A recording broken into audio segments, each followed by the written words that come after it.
가까운 사람이 나에게 상처를 준다면 이렇게 하세요. 타인에게 상처받지 않는 법, 상처 회복하고 이겨내는 법입니다. 나는 나름대로 잘해줬는데 오히려 가까운 사람에게서 더 큰 상처를 받는다. 이것 때문에 힘들어하는 분들 많죠. 연예인 사례로 보면 배우 김혜수 씨도 한 인터뷰에서 하나 오래 알고 지낸 사람에게 받은 상처가 더 깊게 아프다. 둘 외부인이 주는 상처보다 가슴이 훨씬 답답해진다 라며 가까운 사이일수록 서운함도 크다는 이야기를 한 적이 있어요. 실제로 우리 모두가 겪는 일이죠. 그렇다면 왜 친밀한 사이에서 받는 상처가 이렇게 치명적일까요? 철학자 쇼펜하우어는 하나, 기대가 클수록 실망도 커지고 둘, 아끼는 마음이 깊을수록 상처가 깊다고 말한 바 있습니다. 그리고 방송인 유재석 씨가 가족이나 절친에게 실망할 때 실은 내 마음속에 아픈 부분이 더 넓게 드러난다고도 얘기했어요. 그렇다면 어떻게 대처하고 어떻게 회복해야 할까요?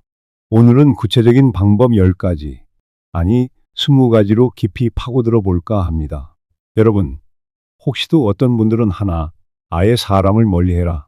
둘, 나만 믿고 살아라. 그게 최고다라고 말씀하시곤 해요. 근데 또 현실적으로 완전히 단절하고 혼자 지내기는 어려울 때가 있죠. 예능인 박명수 씨도 우리가 세상을 살다 보면 수많은 관계 속에서 그래도 누군가와 부딪혀야 하잖아 라며 인간관계를 완전히 끊기는 불가능하다고 말했습니다. 그러니 결국 우리가 해야 할 일은 가까운 사람이 주는 상처 앞에서 내가 어떻게 대처하고 이겨낼 수 있나 이거겠죠. 자, 본격적으로 하나씩 정리해 보겠습니다. 하나, 가까운 사이라도 나는 나. 너는 너라는 점을 인식하기 가장 기본이지만 잊기 쉽습니다. 철학자 칸트가 말했죠. 인간은 자기 경험 안에 갇혀 있다. 나는 가까운 사이니까 혹은 친척이니까 내 마음을 알아줄 거라 기대하죠. 하지만 상대는 내 마음을 다 모릅니다. 게다가 내가 열심히 했어도 상대는 당연하게 여기고 고마워하지 않을 수도 있어요. 그래서 나와 상대는 전혀 다른 존재임을 명심하면 상처받을 범위를 조금 줄일 수 있답니다. 둘, 가까운 사람이 상처 줬다면 먼저 내 감정을 받아들이기. 이건 심리학자인 엘리자베스 큐블러 로스의 이론에서도 언급됐어요. 누군가 나에게 상처를 주면 우리는 화, 분노, 배신감 등 여러 감정이 올라옵니다. 이걸 애써 무시하거나 억누르는 게 아니라 내가 지금 화가 났구나, 서운하구나 라고 인정해 주는 거예요. 만약 계속 내가 속 좁나? 왜 이리 예민하지? 라며 자기 탓만 하면 오히려 상처가 곪을 수 있어요. 내 감정을 스스로 수용하는 게 첫 단계라고 연예인 이영자 씨도 이야기했습니다. 하나, 일단 내 분노를 내가 알아줘야 한다는 거죠. 셋, 상대에게 직접 말로 표현해보는 시도. 가까운 사람이라면 너의 말이나 행동이 나를 아프게 했다고 솔직하게 말을 건네보는 게 좋습니다. 철학자 하이데거는 대화를 통한 진실의 순간이 관계를 살린다고 주장했어요. 그냥 속에서만 끙끙 앓으면 상대는 몰라요. 혹시 알아도 에이 별거 아니겠지 하고 넘어갈 수도 있고요. 탤런트 이다의 C가 상처 입었다는 걸 정확히 얘기 안 하면 상대는 심각성을 모른다고 했죠. 그래서 한 번은 솔직히 침착하고 단호하게 말하는 게 필요합니다. 네, 상처를 준 원인을 냉정하게 분석하기. 어떤 경우엔 상대의 인성이 나쁜 게 아니라 상황적 요인일 때도 있어요. 철학자 아리스토텔레스가 인간의 행동은 그 사람의 본성과 외부 조건이 맞물려 나오기도 한다고 했는데, 예컨대 경제적으로 몰린 상황 때문에 갑작스럽게 나에게 무리한 부탁을 하게 되면서 상처가 생길 수도 있어요. 혹은 상대가 심한 스트레스로 제정신이 아니었을 수도 있고요. 물론 그렇다고 용서가 다 되는 건 아니지만 이 과정을 통해 이건 아주 고의적인 악의인가 아니면 일시적인 실수인가를 판단할 수 있습니다. 다섯, 나도 혹시 상대에게 상처 준 건 없는지 돌아보기. 이건 철학자 로슈푸코의 말이 떠오르는데, 하나, 우리는 보통 남이 준 상처만 부각하고, 둘, 내가 준 상처는 깜빡한다고 했어요. 혹시 그동안 내가 그 사람에게 말실수나 무관심 같은 걸 한 적은 없었나? 아예 없다고 자신할 수는 없잖아요. 배우 김혜수 씨도 상대와의 문제는 늘 쌍방향일 수 있다. 일단 내 행동도 점검해 보자고 했어요. 만약 내가 어느 정도 잘못이 있었다면 대화로 푸는 게 더 쉬워질 수도 있습니다. 6. 거리를 두는 것도 선택지 중 하나. 가까운 사람이어도 정말 나를 계속 상처 입히고 심리적 폭력을 행사한다면 거리를 두는 게 상책일 수 있어요. 철학자 한나 아렌트가 인간은 자유를 수호하기 위해 때로는 물러나야 한다고 했습니다. 가수 송가인 씨가 예능에서 가족이라도 날 지속적으로 무시하고 아프게 하면 잠시 떨어져 사는 게 낫다고 말하기도 했죠. 아무리 가족, 절친이라도 내 정신 건강이 먼저잖아요. 그래서 잠시든 영원히든 거리를 두는 걸 겁먹지 않아도 됩니다. 7. 그 사람을 완전히 바꾸려 하지 말기. 상대의 말과 행동이 무례하거나 폭언에 가깝다면 물론 지적해야 해요. 근데 완전히 고쳐쓰기는 쉽지 않을 수 있죠. 왜냐하면 철학자 니체가 인간의 성격이 완전히 바뀌는 건 극히 드물다고 말했듯이 상처를 준 사람이 진짜로 개과천선하는 일은 생각보다 적습니다. 방송인 서장훈 씨가 말로 타이른다고 바뀌나 그 사람 본성이 아니면 쉽지 않다고 한 것도 같은 맥락이고요. 그러니 저 인간을 고쳐놓겠다라고 집착하기보다 나의 반응과 거리를 조절하는 게 더 현실적이라는 거죠. 8. 상대가 사과하더라도 내 상처가 완전히 회복되는 건 별개라는 것 인정하기. 다행히 상대가 하나 내가 잘못했어라며 사과를 해도 내 상처가 바로 아물진 않아요. 철학자 루소는 사과는 실타래의 매듭을 풀었을 뿐 이미 엉킨 부분이 사라진 건 아니다라고 했습니다.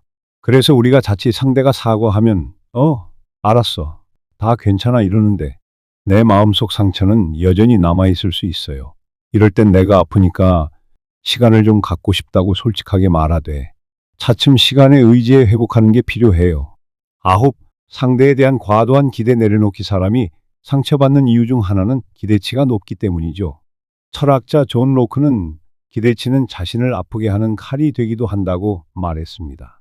즉, 저 사람이라면 날 이해하고 날 우선적으로 생각해 줄 거야 라는 기대를 품고 있으니 배신감이 큰 거예요. 가수 이적 씨가 상대가 내게 해줄 수 있는 건 제한적이라 생각하면 실망이 줄고 마음도 편해진다고 한 적이 있어요. 중요한 건 나 자신의 삶을 챙기는 데 집중하면서 상대가 줄 수 있는 것 이상의 것을 기대하지 않는 것입니다.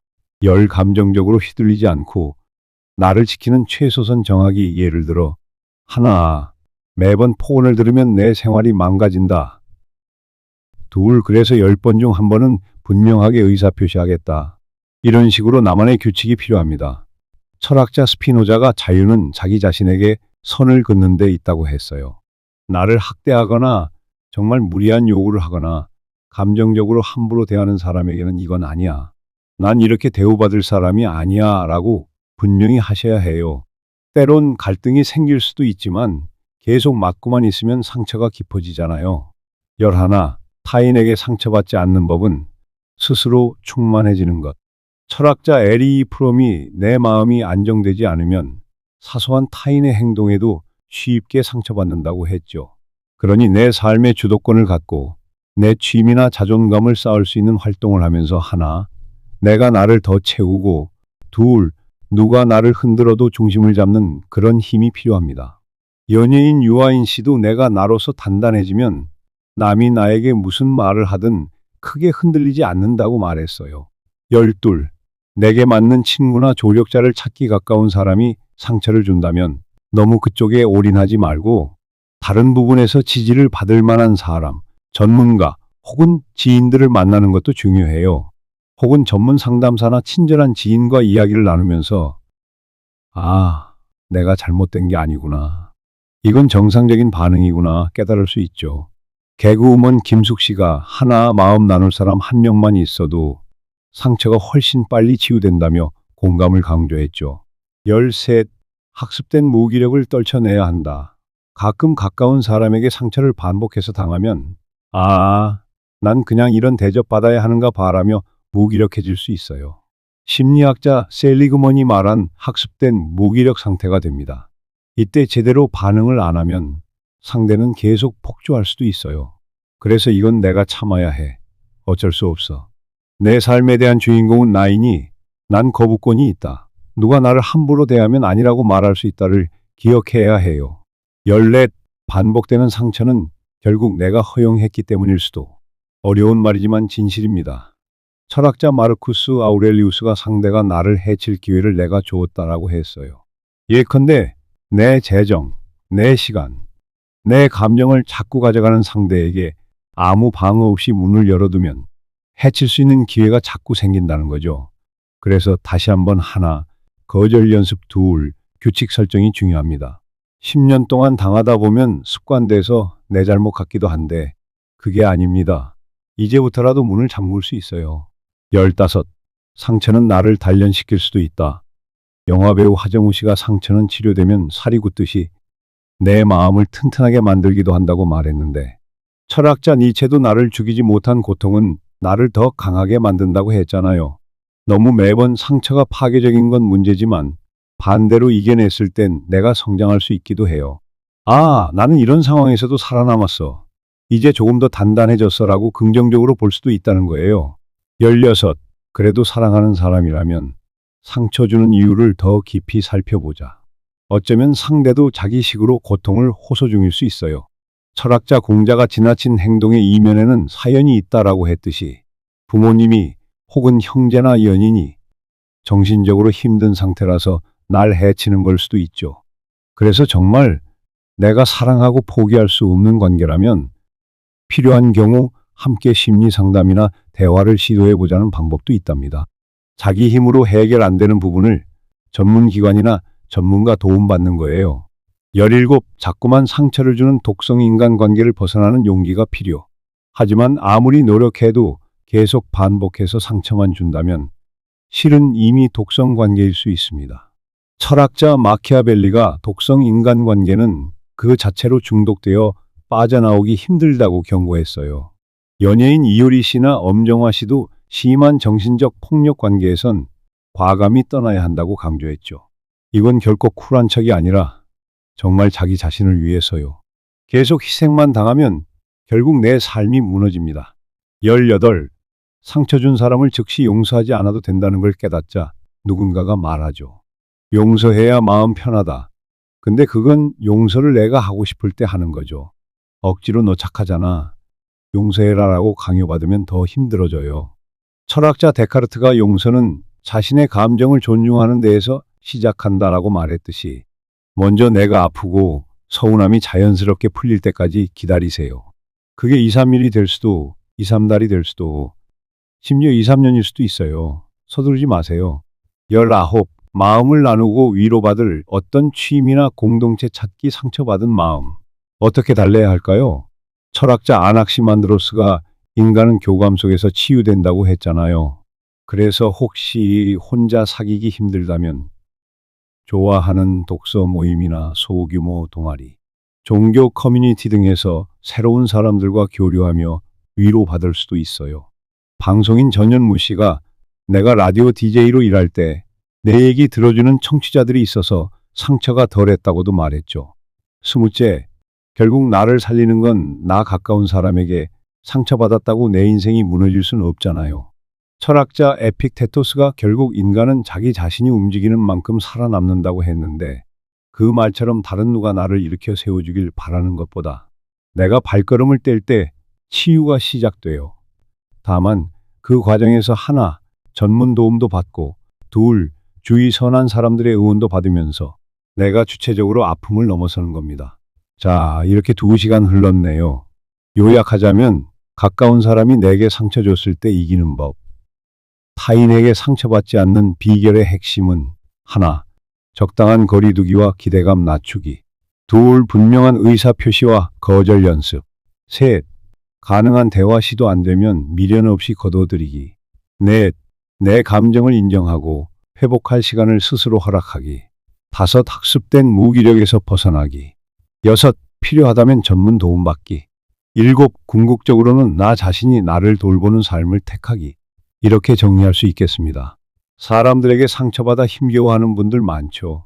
그러니 왜 하필 가장 가까운 사람이 날 힘들게 하지? 라는 생각이 들겠지만 사실 그가 가까운 만큼 기대도 컸기 때문에 더 아픈 거예요. 철학자 라 로시푸코 말대로 사랑이 깊으면 실망도 크다는 게 사실입니다. 하지만 그럼에도 불구하고 내 인생은 내 것이니 내가 상처로부터 스스로를 지키고 다시 행복해지려면 지금까지 나눈 20가지 방법 중 일부라도 꼭 실행해 보세요. 마지막으로 우리는 완벽한 인간도 아니고 상대도 그렇지 않아요. 실수할 수도 있고 때론 치유할 수도 있습니다. 그러나 진심으로 뉘우치지 않는 사람, 계속 폭언이나 무례를 반복하는 사람, 내 경계선조차 인정하지 않는 사람이라면 이젠 내가 나를 보호하는 게 맞죠. 오늘 저 건정맨이 여러 명은 연예인 사례, 철학자들 이야기도 했는데 한 줄로 정리하면 이겁니다. 당신이 소중하다는 걸 스스로 잊지 말자. 가까운 이에게 상처받아도 끝내 당신 자신이 당신을 치유할 힘이 있다.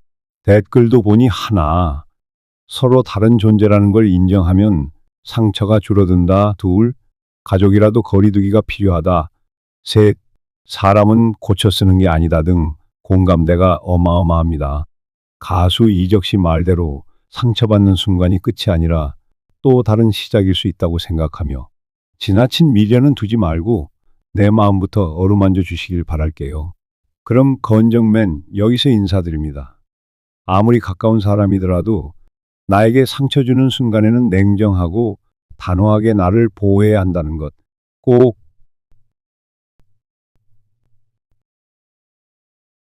또 다음 시간에 더 알찬 내용으로 돌아올게요. 들어주셔서 고맙습니다.